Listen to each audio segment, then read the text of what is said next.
Episode की शुरुआत में येनशिन सोशल मीडिया पर सी के फोटोज को देखकर बोलता है कि देखिए सी आपसे गुस्सा होकर ज़ीशाओ के साथ टाइम स्पेंड कर रही है। ये देखकर शु येनशिन को बोलता है कि वैन को कॉल करके पूछो कि सी कहाँ पर है। येनशिन अब एड्रेस लेता है और शु बोलता है कि सी मेरी हेल्प कर रही थी, मुझे बचाना चाहती थी, इसीलिए वो जॉब नहीं छोड़ना चाहती और चाहे कुछ भी हो जाए सी मेरी गर्लफ्रेंड है तो मुझे ही उसके पास होना चाहिए। इसके बाद हम युनसो को देखते हैं जो कि इसी मंथ यूएस जाने वाली थी, इसीलिए उसके कोच उसे अपनी फैमिली के साथ टाइम स्पेंड करने के लिए बोलते हैं। पर वो अपने फोन में सी और ज़ीशाओ की फोटो को देखकर काफी ज्यादा जेलस फील कर रही थी। वहीं जब ये सारे लोग ड्रिंक करते हुए गेम खेल रहे थे तभी वहाँ पर शु और युनसो आते हैं। शु सी को लेकर यहाँ से जाने लगता है पर ज़ीशाओ से रुककर बोलता है कि आप तो ड्रिंक नहीं कर सकते ना, जिसकी ये बात सुनकर वो भी ड्रिंक करने लग जाता है। फिर सारे लोग साथ में ड्रिंक करते हैं और गेम खेलते हैं जिससे वो सभी काफी ज्यादा ड्रंक हो जाते हैं। इसलिए अब सी और युनसो को ज़ीशा और शु बाथरूम के अंदर लेकर जाते हैं क्योंकि वो बहुत ज्यादा ड्रंक थे। शु और सी को साथ में देखकर ज़ीशा बहुत ज्यादा जेलस फील कर रहा था और युनसो भी ये सब देखकर सी को बोलती है कि मैं तुम्हें चैलेंज करती हूँ कि तुम शु को हक नहीं कर सकती, पर सी उसे हक कर लेती है और बोलती है कि तुम तो ज़ीशा को किस नहीं कर सकती। ये बोल के शु को किस करने लग जाती है। फिर शु यहाँ से उठाकर ले जाता है। युनसो अब ज़ीशा को बोलती है कि मैं इसी मंथ यूएस जा रही हूँ, ये बोलकर वो भी यहाँ से चली जाती है। अब हमें अगले दिन का सीन दिखाया जाता है जहाँ पर सी और शु एक साथ में सो रहे थे और दोनों की आंखें खुलती है जहाँ सी उसे अपने सामने देखकर फटाफट से भागकर निकल जाती है। येनशिन तभी वहाँ पर आता है और उसे बोलता है कि तुम्हारे बीच क्या हुआ है, तुम शु के रूम से क्यों आ रही हो। पर तभी वहाँ पर शु भी आ जाता है। ये देखकर सी भाग के घर से निकल जाती है। येनशिन बोलता है कि कल आपने सबके सामने बोला कि सी मेरी है और एक वीडियो दिखाता है जिसमें शु सी को किस कर रहा था। ये सब देखकर शु बहुत ज्यादा रिग्रेट फील कर रहा होता है। वो बोलता है कि जिसके पास ये वीडियो है ना उन सबके फोन से डिलीट करवाओ। वो येनशिन को भी बोलता है पर वो इस बात को इग्नोर कर देता है और शो उसके पीछे पीछे भागता है डिलीट करने के लिए। सी भी अब जब इस वीडियो को देखती है तो ब्लश करने लग जाती है और लास्ट नाइट कैसे किस हुआ ये सब याद कर रही थी, जहाँ हमें उनका रोमांटिक सीन दिखाया जाता है। फिर ये सब वो वेवी और लिन को भी बताती है और काफी ज्यादा ब्लश कर रही थी। इसके बाद ऑफिस में शु काफी ज्यादा अजीब चीजें कर रहा था। येनशिन भी ये नोटिस करता है और उसे मजाक में बोलता है कि उसने सी को कॉल किया है पर उसके हाथ में फोन नहीं था, जो सुनकर वो फटाफट से एक्साइटेड होकर मिरर के अंदर देखता है। तो येनशिन बोलता है कि आप भला बच्चों की तरह क्यों बिहेव कर रहे हो, मैं तो मजाक कर रहा था। अब कल आपने क्या किया ना ये सबको पता चल गया जैसा आप बिहेव कर रहे हो उससे। वो अब शु से बहुत ज्यादा मजे ले रहा था इसीलिए शु से रूम से बाहर निकाल देता है। फिर वे लिंसी को लेकर एक पार्लर में आते हैं उसका मेकओवर करवाने के लिए, जहाँ से वेन शु को कॉल करके बोलती है कि अब सी और शु साथ में है तो उन्हें अच्छे से रहना चाहिए और वो उसे सी को डेट पर ले जाने के लिए बोलती है, जो सारी बातें शु नोट कर रहा था। शु फिर येनशिन को बोलता है कि मैं सी के साथ डेट पर जा रहा हूँ। येनशिन बोलता है कि मुझे लगा नहीं था कि आप उसकी धोखा देने के बाद भी उसके साथ डेट पर जा रहे हो। तो शु बोलता है कि तुम्हारी इन्वेस्टिगेशन के बाद बहुत सारी चीजें चेंज हो जाएंगी, इसलिए सब खत्म हो जाए उससे पहले मैं उसके साथ काफी सारी अच्छी मेमोरीज बनाना चाहता हूँ। इधर सी जो कि मेकओवर के बाद बहुत ज्यादा सुंदर लग रही थी, वो शु से मिलने के लिए ऑफिस में आती है और सारे स्टाफ उसे देखकर काफी ज्यादा शौक रह जाते हैं क्योंकि वो बहुत ज्यादा खूबसूरत लग रही थी, इसीलिए सभी उसकी तारीफ भी करते हैं। शु आता है और सी को सबके सामने हाथ पकड़ कर ले जाता है और बोलता है कि अब वो दोनों डेट कर रहे हैं। फिर ये दोनों आइस वर्ल्ड में जाते हैं जहाँ पर दोनों एक बहुत ही अच्छी सी रोमांटिक डेट स्पेंड करते हैं और सारी चीजें सी को जैसे चाहिए थी एकदम वैसे ही थी क्योंकि वेन शु को टेक्स्ट करके सब कुछ बता रही थी। दोनों अब एक दूसरे के साथ काफी ज्यादा खुश थे।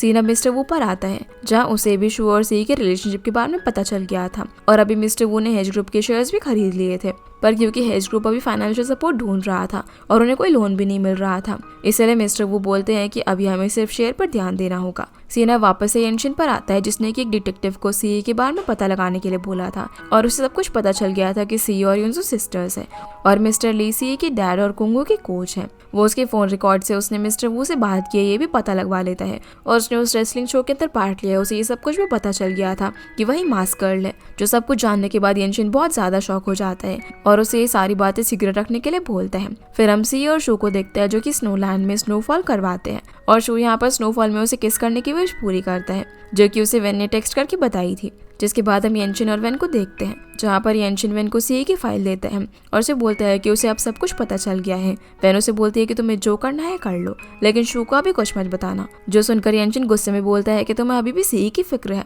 वेन कहती है कि जब से मैं इस सिटी के अंदर आई थी तब मेरे पास खाना भी नहीं था, लेकिन उसकी फैमिली ने मुझे प्यार दिया और सपोर्ट दिया। सी ने हमारे लिए बहुत कुछ किया है और वो शु से प्यार करती है, उसे फर्स्ट टाइम लव हुआ है, चाहे भले ये प्यार कुछ दिनों के लिए हो, क्योंकि फाइनल्स के बाद सी अपना मास्क उतार देगी और सबको पता चल चल जाएगा कि वही मास्क गर्ल है। पर यंशिन यहाँ पर कुछ नहीं बोलता, मतलब कि वो सब कुछ शो को बताने वाला था। तो वैन उसे बोलती है कि तुम्हें जो ठीक लगे वो करो, और कार से उतर जाती है। जो सुनकर यंशिन बहुत ज्यादा सैड होता है और रोता भी है। जिसके बाद हम देखते हैं कि ये दोनों विशिंग पॉइंट के पास आते हैं, जहाँ पर सी को विश मांगनी थी। पर शू कहता है कि उसे यंशिन से मिलने के लिए जाना है, इसलिए सी से जाने के लिए बोलती है और विश मांगती है कि शू और उसकी जो भी प्रॉब्लम्स है अब ठीक हो जाए, उसे उसका पेन वापस मिल जाए और शू को उसकी फीलिंग्स, ताकि सी के जाने के बाद भी शू लव को फील कर सके। इधर यंशिन शू को सब कुछ बता देता है और बोलता है कि सी हमसे पहले से ही झूठ बोल रही थी। तो शू बोलता है कि मास्क गर्ल भी सी है ना। जो सुनकर यंशिन पूछता है कि आपको कैसे पता। शू बताता है कि मुझे शक था। यंशिन कहता है कि जी शाओ, सी, वेन, युनसो इन सब ने हमसे झूठ बोला और हमें जाल में फंसाया, लेकिन शू बोलता है कि सी ने जो भी किया अपनी फैमिली के लिए किया और सी ने मुझे बचाया है। वो सिर्फ मेरा प्यार चाहती है, इसलिए तुम उसे कुछ मत बोलना, और अगर वेन को भी सब कुछ पता है तो उसे भी मना कर देना कि वो सी को इस सब के बारे में कुछ ना बताए। तभी सी शू को बुलाने लग जाती है, तो वो उसके पास जाता है और उसे पीछे से हक करके उसे कैंडी देता है। वो उसे कहता है वो उसके साथ हमेशा और वो उसे बहुत ज्यादा प्यार करता है, पर मैं तुम्हारी उतनी केयर नहीं करूंगा जितनी की पहले करता था। शू फिर यहाँ पर मन ही मन में सोचने लग जाता है कि शायद सी अब खुद की फीलिंग से पता लगा लेगी कि वो मुझसे प्यार करती ही नहीं थी। फिर दोनों एक दूसरे के सामने आते हैं और दोनों थोड़े से सैड थे। सी उसे हक करके बोलती है कि तुम ये मत कहना कि तुम अब मुझे प्यार नहीं करते, तुम्हारी फीलिंग्स चेंज हो गई है, ऐसा मत बोलना, मैं तुमसे बहुत ज्यादा प्यार करती हूँ, और रोने लग जाती है। तो शू बोलता है कि मैं भी तुमसे बहुत ज्यादा प्यार करता हूँ, जब से तुमने मुझे हक किया मेरा हार्ट बहुत जोर से बीट करता था। और दोनों एक दूसरे को हक करते हैं। फिर हम मिस्टर वू को देखते हैं, जिसने कि सारे शेयर होल्डर्स की मीटिंग रखी हुई थी और बोला कि हेज ग्रुप में जो भी शू के शेयर्स थे अभी सब जगह से कम हो गए और बाकी शेयर्स वो खरीद लेगा। अब हेज ग्रुप उनका है और शू को कंपनी चलाना नहीं आता, तो उसे अब चेयरमैन की सीट से उतारना ही होगा। जो सुनकर कुछ शेयर होल्डर्स बोलते हैं कि उन्हें शू पसंद नहीं है, इसलिए वो मिस्टर वू के साथ है। फिर सभी लोग अब यहाँ पर एक एग्रीमेंट पर साइन करने लग जाते हैं, जिसमें वो शू को चेयरमैन की पोजीशन से हटवाने वाले थे। जिसके बाद हम देखते हैं कि फाइनल कंपटीशन का दिन भी आ जाता है, जिसमें जी शाओ युनसो से मिलने के लिए आता है और उसे हक करता है। साथ ही साथ वो उसे ऑल द बेस्ट भी बोलता है और दोनों के बीच धीरे धीरे सब कुछ ठीक होने लगता है। फाइट अब शुरू होती है और सभी लोग लाइव देख रहे थे। सी की डैड और शू भी देख रहे होते हैं। जैसे युनसो सी को हिट करती है तो शू बहुत ही गुस्से में बोलता है कि उसकी बड़ी बहन को ऐसे कौन मारता है, और रोने लग जाता है कि सी को कितना दर्द हो रहा होगा। जिसे इस तरह देखकर यंशिन बोलता है कि अरे सर, आपकी फेस पर एक्सप्रेशन आ गए। और उनकी फाइट चलती है, जहाँ पर दोनों ही अपना बेस्ट दे रहे थे और सी एक पॉइंट पर शो जीत जाती है, इसीलिए वो यहाँ पर अपना फेस रिवील कर देती है और मीडिया के सामने अपने डैड से सॉरी बोलती है कि उसने अपना प्रॉमिस तोड़ दिया, पर वो मैच जीत गई है। उसके डैड भी यहाँ पर काफी इमोशनल हो जाते हैं। सी यहाँ से शू को भी बोलती है कि उसने उसे झूठ बोला, पर वो उसे बहुत ज्यादा प्यार करती है और उसके लिए वेट करे, जो देखकर शू भी काफी ज्यादा इमोशनल हो जाता है। वही मिस्टर वो मीडिया को लेकर ऑफिस में आ जाते हैं और सभी को बताते हैं कि उन्होंने शू को चेयरमैन की पोजीशन से हटा दिया है। वो ये भी बताता है कि सी हमेशा से ही मेरे साथ थी।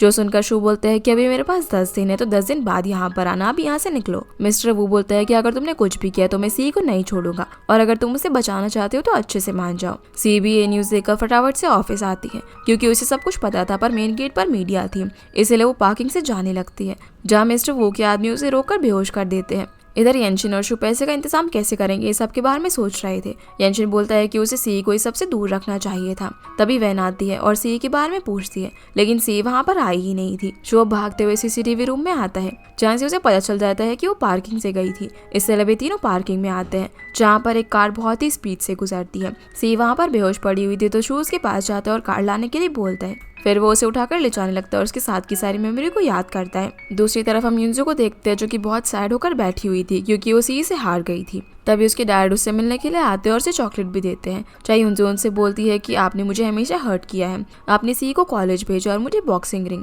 जबकि मुझे फाइट करना बिल्कुल भी पसंद नहीं था, पर फिर भी आपकी वजह से मैंने ये सब किया। जो सब सुनकर उसके डैड को बहुत ही बुरा लगता है। वो बोलते हैं कि उन्हें नहीं पता था, अगर उन्हें पता होता तो वो कभी भी ऐसा नहीं करते, और दोनों एक दूसरे को हक करके रोने लग जाते हैं, जिनके बीच की सारी टेंशन अब यहाँ पर खत्म हो जाती है। वहीं सी, जो कि हॉस्पिटल में एडमिट थी, वैन उसे उठाती है और होश में लेकर आती है। वो शू को बुलाती है, पर वो उसे बोलता है कि अब उसे कुंगू के लिए बहुत सारे स्पॉन्सर्स मिल जाएंगे, अब उसे शू की कोई जरूरत नहीं है और अब उसे दूर जाना होगा। वैन शू पर काफी चिल्लाने लग जाती है और यंशिन उसे बाहर लेकर जाता है। सी यहाँ पर शू को मनाने का ट्राई करती है, पर वो भी उसकी कोई भी बात नहीं सुनता। वो उसे दूर जाने के लिए बोलता है और कभी भी उसके सामने आने से मना करता है। जो सुनकर वो बहुत ज्यादा रोती है, पर शू यहाँ से चला जाता है और सी काफी ज्यादा रोती है। अब जब वो वैन के साथ टैक्सी से जा रही थी, जहाँ वो स्माइल करने का ट्राई करती है, वैन भी ये सब देखकर काफी ज्यादा अपसेट थी। सीन अब जी शॉ पर आता है, जो कि भागते हुए युनसो के पास आता है। वो उसे बोलने लगता है कि क्योंकि उसे ऐसे लगा कि युनसो सैड है, लेकिन जैसे युनसो दरवाजा खोलती है तो वो काफी ज्यादा शांत थी। जीशा बोलता है कि मुझे तो लगा तुम अपसेट होगी, पर युनसो उनसे अंदर आने के लिए बोलती है क्योंकि वो पैकिंग कर रही थी। जीशा उसे बोलता है कि तुम सैड नहीं हो, तो युनसो बोलती है कि इसके अंदर जीत हमारी हुई तो मैं खुश हूँ। ये सुनकर जीशा भी अब यहाँ पर उसकी पैकिंग में हेल्प कराने लग जाता है। तभी युनसो रूम से कुछ लेने के लिए जाती है, जहाँ पर एक बॉक्स में से जीशा को पेन मिलता है और उसे फ्लैशबैक में याद आता है कि उसने एक ड्रिंक दिया था युनसो को उसके मैच जीतने पर, और फिर यहाँ से युनसो ने पेन ले लिया था। तभी युनसो आ जाती है और पेन को रख देती है। वो बोलती है कि सी को कुछ हुआ है, उसे डैड का कॉल आया था। जीशा उसे बताता है कि सी स्पाई है, इसके बारे में शो को पता चल गया, पर मुझे लगा कि पहले मैं तुमसे मिल लूं। जो सुनकर युनसो को अच्छा लगता है कि आज जीशा पहली बार उसके पास पहले आया था। फिर हम सी को देखते हैं जो कि न्यूज में शो की चेयरमैन की सीट ले ली जाएगी। ये सुनकर बहुत ज्यादा रोने लगती है। दूसरी तरफ हम शो को देखते हैं जो कि खुद भी बहुत ज्यादा रो रहा था और रिपीट पर सी के कंपटीशन जीतने के बाद का इंटरव्यू देख रहा था। तभी उसे याद आता है कि सी ने कहा था कि जब वो दोनों डेट पर गए थे, सी ने शू को लेमन खाने के लिए बोला था। अब उसे जैसे ही शू खाता है तो वो बोलता है कि वो अपने प्यार के अंदर कभी भी ऐसा टेस्ट नहीं आने देगा। तो सी बोलती है कि तुम हमेशा इस लेमन की टेस्ट को याद रखना और जब भी मैं तुम्हें हर्ट करूँ तो मुझे माफ मत करना। शू अब येनशिन को उसके लिए लेमन जूस लाने के लिए बोलता है, पर वो उसकी वजह से बहुत ज्यादा थका हुआ था और ना चाहते हुए भी उसे जाना ही पड़ता है। इधर जीशा और युनसो दोनों ही सी को समझा रहे थे कि वो अब सब कुछ भूल जाए, लेकिन वो बहुत ज्यादा सैड थी। युनसो उसे हंसाने का भी ट्राई करती है और सभी लोग शॉक हो जाता है कि युनसो भी ऐसे सी के लिए कर सकती है। तो जीशा बोलता है कि ये दोनों ऐसे ही बड़ी हुई है। युनसो से बोलती है कि तुम सच में सैड हो, तो सी बोलती है कि मेरा दिल टूट गया है, जिस पर युनसो कुछ सोचकर वहां से निकल जाती है। वही एंशिन जिसने अभी उस डॉक्टर को कॉल किया जिसने शू की ट्रीटमेंट की थी, वो उसे बोलता है कि शू बहुत ज्यादा रो रहा है। तो डॉक्टर बोलता है कि ये तो होना ही था, उसके अंदर सारे इमोशंस एक साथ बाहर आ रहे हैं, अगर कुछ प्रॉब्लम हो जाए तो मुझे कॉल कर लेना। फिर एंशिन लेमन जूस लेकर शू के पास जाता है।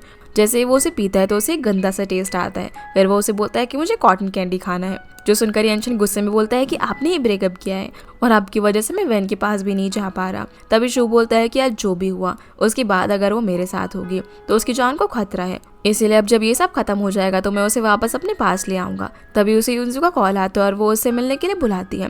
पहले तो शू नहीं जाना चाहता था, लेकिन युनसो ने उसकी जान बचाई थी, इसीलिए अब उसे आना ही पड़ता है। युनसो यहाँ पर शू को ब्रेसलेट देकर सब कुछ बता देती है कि उस दिन सी ने उसकी जान बचाई थी और युनसो ने उसे झूठ बोला था। सी इस ब्रेसलेट को बहुत ज्यादा लकी समझती है, इसीलिए एक मुझे और एक उस एक्सीडेंट होने वाले इंसान को दिया था। जो सब जानकर शू बोलता है कि इसका मतलब ये है कि मेरा और सी का मिलना किस्मत में लिखा हुआ था। अगले दिन से शू सी को हर जगह पर इमेजिन करने लगता है और येनशिन को कॉल करके ब्रेकफास्ट लाने के लिए बोलता है, पर तभी एक पार्सल आता है जिसमें एक पॉट था। उसे याद आता है कि सी ने जैस्मिन प्लांट के लिए मंगवाया था और ये भी बोला था कि फ्यूचर में वो उसकी केयर करेगा, इसलिए अब शू ऐसा ही करता है। तभी येनशिन आता है जो कि कॉटन कैंडी और लेमन जूस ट्राई कर रहा था। जैसे ही शू आता है फिर दोनों एक साथ ट्राई करते हैं। येनशिन बोलता है कि मुझे कोई फर्क नहीं पड़ता, अब मैं वैन के पास जा रहा हूँ, अगर अब नहीं किया तो मैं उसे खो दूंगा, जो कि मैं नहीं चाहता। शू यहाँ पर उसे रोकने का ट्राई करता है, पर येनशिन बोलता है कि मैं आपकी और सी के बीच में नहीं आऊंगा, लेकिन वैन के बिना मैं नहीं रह सकता और वहां से चला जाता है। इसके साथ ही एपिसोड यहीं पर खत्म होता है। तो गाइस ये थे आज के वीडियो एंड होप आप लोग को ये वीडियो पसंद आई होगी, तो इस वीडियो को लाइक कर चैनल को सब्सक्राइब जरूर कीजिएगा। आपसे फिर मिलते हैं अगले एपिसोड में, तब तक के लिए गुड बाय।